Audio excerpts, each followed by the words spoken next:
Sammy awoke with a start, his heart pounding in his chest. The forest around him was silent, a thick mist curling through the trees like the tendrils of some ghostly creature. The ground beneath him was freshly disturbed, the scent of earth mingling with the crisp night air. Confusion clouded his mind as he staggered to his feet, brushing the dirt from his clothes. His eyes darted around, searching for a sign, a reason for his presence in this unsettling place. With uncertainty gnawing at him, Sammy made his way back home. His family's wooden house loomed ahead, its familiar silhouette offering resemblance and comfort. As he stepped inside, the warmth he expected was absent. The air was cold and indifferent. His mother Maria moved about the kitchen, her eyes distant as if she were trapped in a world of her own.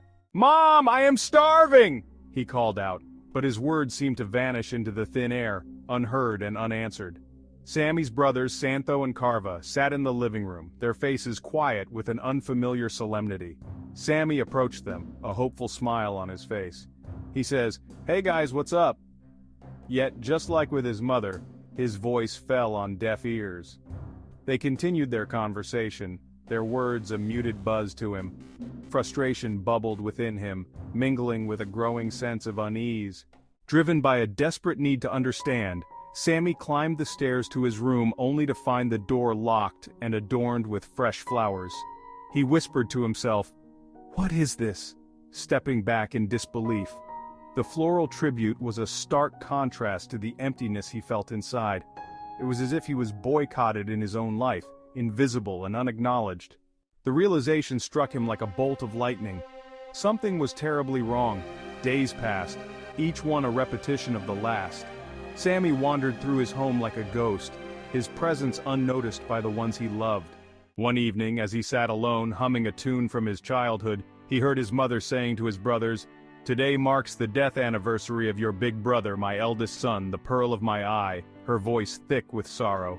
The words hit Sammy with the force of a sledgehammer, leaving him breathless and his knees shaking. Sammy sank to his knees, the truth unraveling before him. He was nothing but a wandering soul, a flickering memory of his life. The realization brought a wave of emotions crashing over him, grief, regret, but also a sense of peace. He said to himself, "I died a year ago?" As the tears were rolling down. In that moment he understood that it was time to let go, to find his way to whatever lay beyond.